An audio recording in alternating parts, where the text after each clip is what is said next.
Okay, everyone, wrapping up day one of PPG presents Armed Forces qualifying ahead of the 109th running of the Indianapolis 500 coming up a week from tomorrow.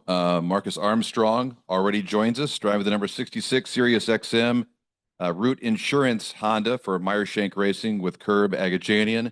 Marcus, to say the least, you had an adventurous day. Just your thoughts about where you are right now in the field of 33.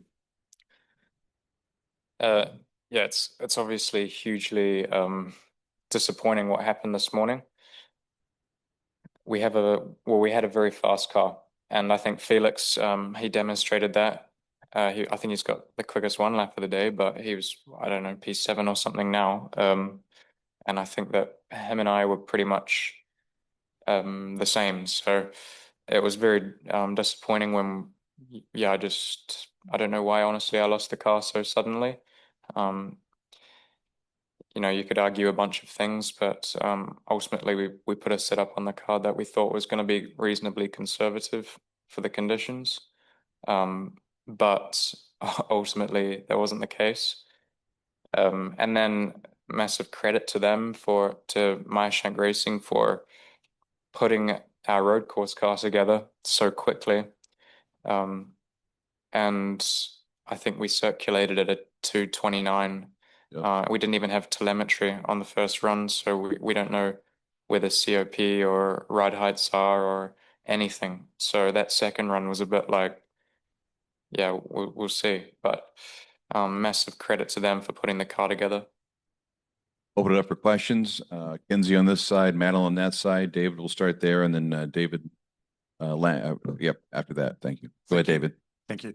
Marcus, the first thing, obviously, a big question, particularly from people in New Zealand. Are you okay? I am okay. Physically? Yes, physically I am okay. Um, I wouldn't be surprised if I'm a bit sore in the morning. It to me it felt like a bigger hit than what it looked on the TV, honestly. Um, but the AMR safety crew was on top of me in record time, so I think that truck they have was going quicker than Alex Palou today. So I'm pretty lucky that they were there. But yeah, I'm good as gold, mate. I'm ready to crack on tomorrow. Good stuff. You mentioned it as well, and I was standing outside your garage for quite a bit of the day, just watching what was going on, watching the team from HRC there as well, working on the car. Everyone there, Kiwi Steve Goff was in amongst it as well. That was an enormous effort to make that transition to the road course car, which effectively would have been your Detroit car or is your Detroit car. Uh, Unbelievable control out of those guys as well, wasn't it, from them? Yes, I don't think anybody expects a crash like that to, destroy a tub. Obviously, it happens from time to time. I don't know what Colton had to do there, but um, we didn't have the car built up at all, so they pretty much put it together. I mean, as they were rolling me out, they were still putting together like the headrest, and I was questioning whether or not the seat was like still intact after the crash. We hadn't tested that, so like just the real basic things we'd like forgotten about because we were just so in a rush to get it done. But I mean, they got it done, and the car was definitely in a decent window where we can work on for tomorrow. And just one final thing, just while that's happening, obviously you're removed from the garage. You've got lots of other things going on for you personally at that point in time. What's the biggest thing that goes through your mind? Like, is it about getting back out there straight away? Well, initially I just hoped that the car wasn't completely written off, which was the case. And then secondly, it was whether or not they'd let me drive again Yeah. because I had to do a bunch of tests, concussion tests and all of that. So there was two things that we got around ultimately. And the third one was just the conditions, hoping that the wind wouldn't get any worse or, perhaps the track temp would come down and give me a bit of a hand. But yeah, tough conditions today for sure. Well, we wish you all the very best for tomorrow. You're going to Thanks. get in the show, that's for sure. Okay, we have limited time with each driver. Bringing up six is a lot, but we're trying to get through everyone as best we can. David Land, go ahead, sir. Marcus, just you mentioned the first run, you didn't even have telemetry. Just kind of talk through that run and especially going into turn one the first time since the accident. Yeah, Well, just like this morning, my references were based off of yesterday with a different wind. And this morning when I went out, typically you have a different balance to what you have when you put the Q mix and you have a whole lot more horsepower.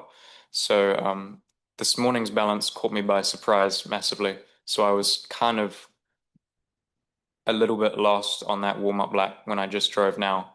And I'm also cognizant of how difficult it is to get these cars into the right window. You know, even a bit of tape on the upright can affect the aero balance significantly. So with all these things not being as the other car, we don't really know where we are in terms of a balance window. And you don't really find out about it until you're midway through the corner. So um, you know, my plan was just to take it easy on the first lap, just to see where the balance was.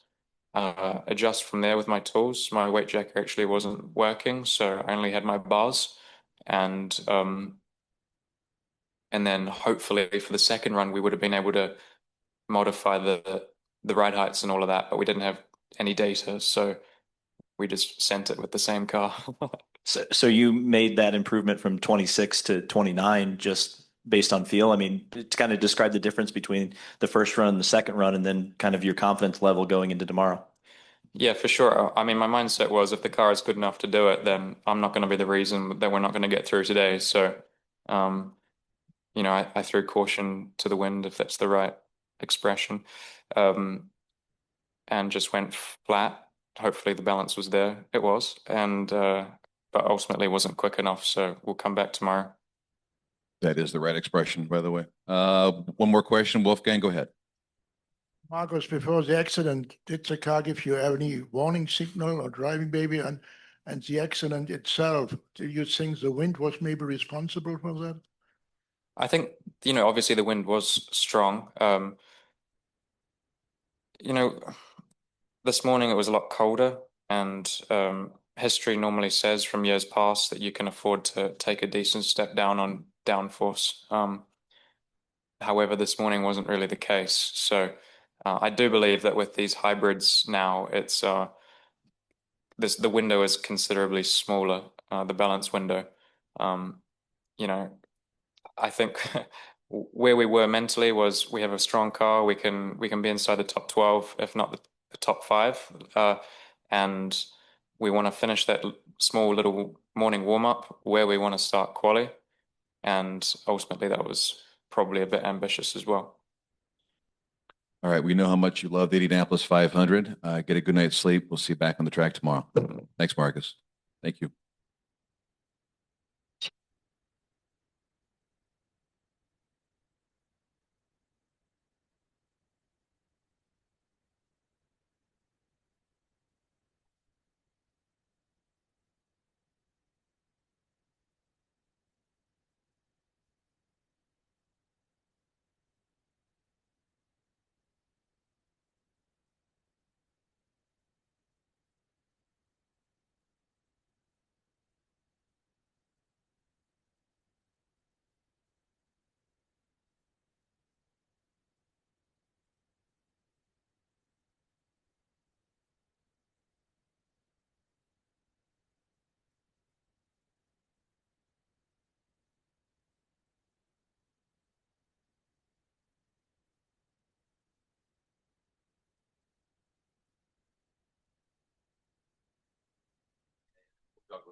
Okay, continuing on, post-qualifying news conference here on a Saturday, joined now by drivers that have qualified in one way or another for the 109th running of the Indianapolis 500. Alex Palou, a provisional pole right now at 233.043 miles an hour in the number 10 DHL Chip Ganassi Racing Honda, eyeing his second pole in his runs here at Indy. Also joining us, go one lap. You just moving on to the top 12 qualifying run tomorrow, Robert Schwartzman, currently sixth, provisional sixth, driving the number 83 Prema Racing Chevrolet. His previous best start this season, the NTT IndyCar Series, was 18th at St. Pete, so well on his way to eclipsing that. And then starting 13th in next Sunday's race, Connor Daly, driving the number 76 Ukos Hollinger Racing Chevrolet, and also joining us, Colton Herta, who is going to start 29th And next Sunday's Indy 500, driver the number 26 Gainbridge Honda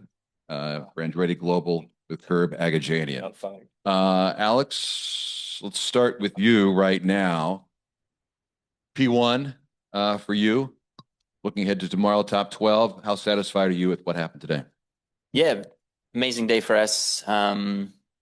Struggled a little bit in practice. We were not able to finish a full qualifying run, and we're a bit, I mean, like everybody, it was tough conditions today. So yeah, glad that we got our balance right. We had a ton of speed in the car, and it's been great to the comeback we did from last year, I think.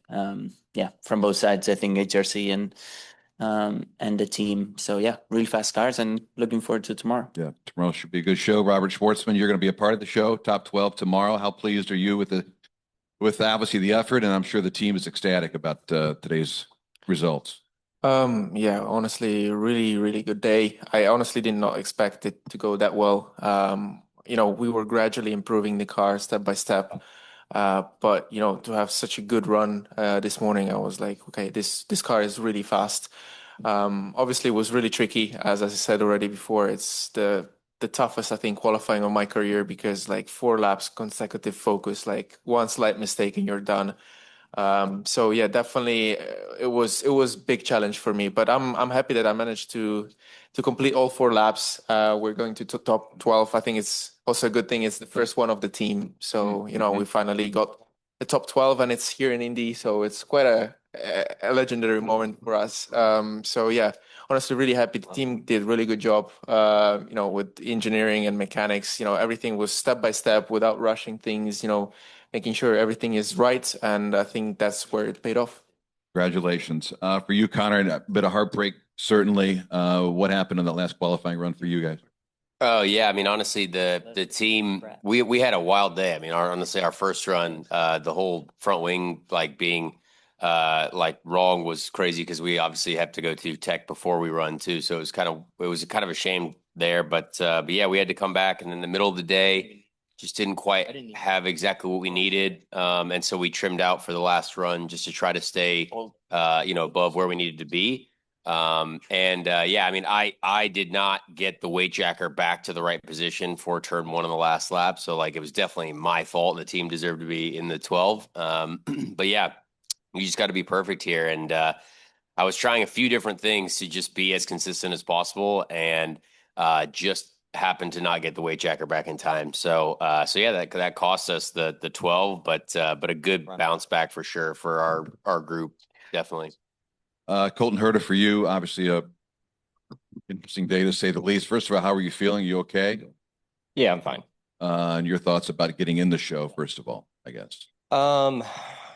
Yeah, it sucks.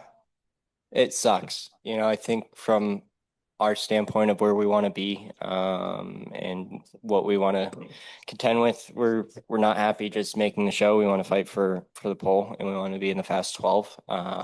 So when we don't get to the chance to do that, it's pretty disappointing. But what a heroic effort by the guys. I don't think I've ever seen anything like that on any car. Bare chassis, bare tub in 4.5 hours to a complete car. The only thing that we transferred over was the engine. Everything else was destroyed. So to have a car that not only runs but is safe, and the balance is nice in that amount of time it's I don't even know what to say. It was their day, I think I tried me and Nathan tried our hardest to take us out of the show, and they kept us in it. So. And finally, also joined by Marco Andretti in the number 98 Honda for Andretti Global with Marco and Curb Agajanian. And I know, Marco, for you, it's not the result you wanted. We'll see you tomorrow in LCQ. How do you make the car quicker between now and then? Thanks. I think we were about to there. Connor just took up too much time. Sorry, brother. No, I think we would have been just in there, but the trim level that we're at the end is kind of demoralizing for the speed. So, I don't know what else to do. I think tomorrow is ours to lose, so we just need to not be dumb tomorrow and just do 4 solid ones, and we should be okay. But yeah, just the fact that we're running tomorrow is a bummer. Yeah, for sure. All right, open it up for questions to get Kinsey here, Madeline here. We'll start with Chris and then Bob Pockras after that. Robert, when you found out your speed after your run, what was the initial reaction, and were you surprised that it was that fast? Yeah, honestly, this morning I came to my engineer and I was like, what do you think? How fast are we gonna go with like cooler temps and stuff? And he was like, well, I guess 2 mile an hour. And I was like, damn, that's optimistic. And because yesterday we've shown 231, so I was like, okay, well. And then the first lap I do, I was like, okay, I'll floor it. Whatever happens, happens. And I see 233, and I was like, ooh, he was actually right. And I was like, the car actually is fast. And I was like, okay. Yeah, I managed to hold it for 2 laps. Then obviously we were a bit too aggressive with the balance. Like I started to lose a bit the rear, so it was a bit sketchy in the third and fourth lap. So I was like, okay, I need to just survive. I just need to finish it. Yeah, and at the end, I think overall it just gave me the boost and understanding that the car is actually really fast. Like honestly, like going into the corner, the car is just holding on. And I was feeling it a bit yesterday, like from the free practice. I was like, okay, the car seems to be like good, like we can actually push it. And yeah, today it just showed that the car is really there. Obviously, we still need to do some work to catch the top guys, but I want to believe that we can battle for top six tomorrow. How much confidence is the run today give you ahead of tomorrow? That's just a few more adjustments you have to make, and maybe you might be in the top six shootout. Well, for me, honestly, it's just we need to fix a little bit the balance, just so I can hold on more safely for the third and fourth lap going flat. And I believe that's going to be a good step forward. And then compared to all the other places you've qualified in Formula 2 and over in Europe and around the world, how does this compare to those places you've raced all around? It's not comparable, honestly. Like with Alex, he also comes from Europe, and it's pretty clear that this is a very special qualifying. Like you've never feel the same emotion. Like I was actually never worried about qualifying my entire life. Even when I drove F1 car, like practices, I was calm. Only sometimes you could have this worry in races whenever you're starting from pole or somewhere, just the normal worry. But here yesterday night, I was like, okay, well, we have a decent car. It's my first quali, 4 laps. I have to stick to it. And honestly, yeah, when you go out, it's just like full focus, like not even a slight second you have just to relax. Where normally in European tracks or quali, you have a moment of just, breathe. Here it was just like one single breath, just go, and that's it. Bob? Bob Pockras, Fox Sports for Colton. With cars in line all day and never getting a chance to even shake it down, when did you know that you had a car that you felt like you could put in the race? Sorry, what was the question? Well, I think everybody thought at some point maybe there'd be a time that there wouldn't be anybody in line, and hopefully you could just go out and feel for the car before, but you didn't get that chance. So when during your 4 laps did you feel like, okay, this car is good enough to get me in? I mean, it's really just a guess, to be honest, when you're put in that position. You have to be flat, and it's just kind of a hope that everybody did their job. And I got a lot of trust in my guys. I got a lot of trust in Nathan O'Rourke, my engineer, to set the car up properly and do the right thing so that I'm safe in the cockpit. And so I think that was a lot of that showing. I think for me, this place doesn't scare me. I don't have a problem hitting the wall here and having big ones like today. It doesn't feel good. It sucks, but it doesn't scare me when I get back in the race car. So when you have that kind of mentality, but also you have the team like we did today, and trust in the guys and in Nathan and everybody putting the car together to do the right thing, put the right stuff in the car in the right way. It's really not too much of a worry. David? For Colton, a lot of comparisons have been made to the 2022 situation. My understanding is that chassis in 2022 was a road course car, this one a speedway car. Can you get this thing up to speed over the next 2 practice days to make it kind of get it back in the window of the primary car? I hope so. I'm less worried about that, just because the window for margin and qualifying is so small because you're just so on top of the track. Any little problem or any little change makes a huge difference. Whereas the race car, you can mess up a little bit more on balance and still make a good day of it. The problem in 22 is we had the floor that it was stalling. So, you know, we were only running like 205 in the race, and eventually IndyCar pulled the plug on us. So I don't think that we'll have that issue again. I think we learned a lot from that situation. That was a terrible few days for us. So yeah, I think there is a lot put in place to be able to understand a little bit more a lot of the underwings and front rear wings that we bring to the race in case we have problems like this, which, you know, we've had every year basically at Andretti.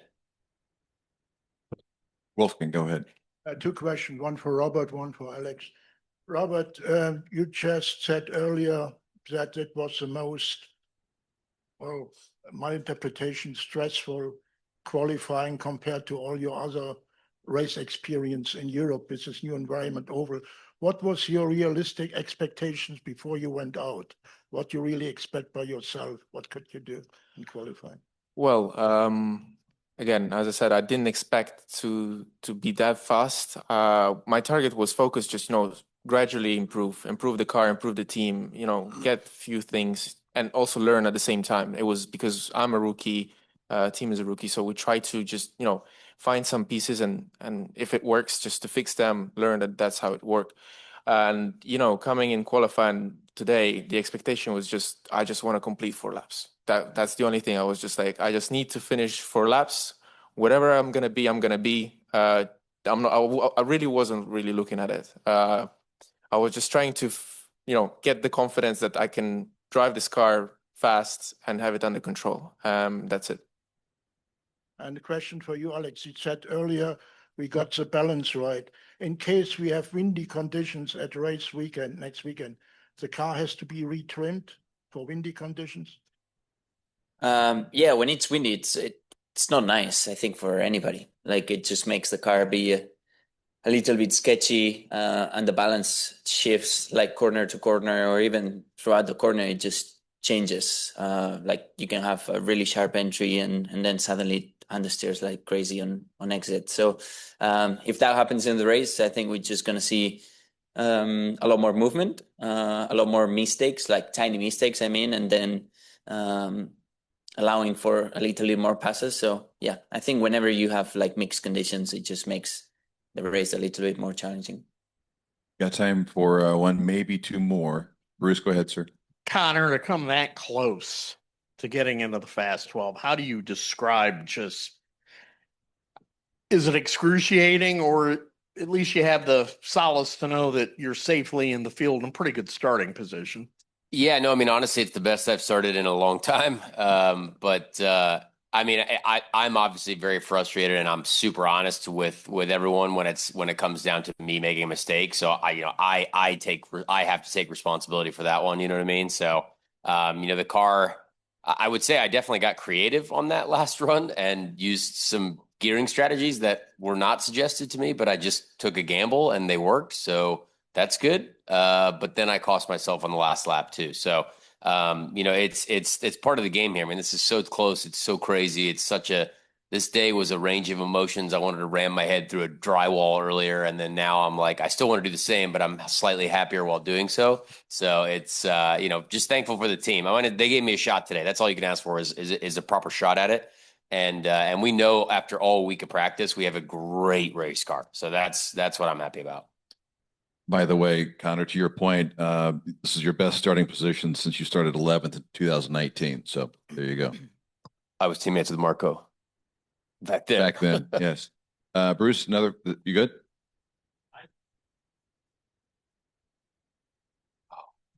I mean, I feel like I've seen it all in 20 years here. So I guess the underwhelming part about it is if I executed perfectly at a downforce that crashed earlier, I would have been like 29th. So 30th is, not a big deal unless we screw up tomorrow. Obviously, I don't want to be in that position, but we have bigger problems. Like, we just have speed problems. I really don't know. I mean, I've seen it across the garage with big teams. There's always like that one that just is like, they change every bolt on the car, and that's how fast it's going to go. So I drew that straw this year. Josh, time for one more. Go ahead, sir. Marco, how you doing? Joshua Huron with Indy Star. You said you obviously been through a lot in 20 years. And one of those things is having a great rookie year. And Robert here had a stellar performance today as a rookie. What advice would you give Robert as a rookie as he progresses? Man, that's a good question. I think trust yourself at this place, like, respect the speed and stuff like that. If something doesn't feel right, it's probably not. So, yeah, I mean, that trust yourself at these speeds is always a good one. But yeah, I mean, this place is something else, man. I mean, I've been on pole here and I'm about to get a 33-cent check maybe in a couple of days. So, that's just this place. It's crazy. Last row party. There you go. Yep. There are various storylines obviously playing out today, but it's all a part of the 109th running of the Indianapolis 500. Thanks for coming up, guys. We appreciate it. These guys appreciate it as well. Thank you all. Thank you. The next NTT IndyCar Series session tomorrow afternoon, practice for the top 12 and LCQ. It all begins at 1 o'clock Eastern. Thanks, everyone.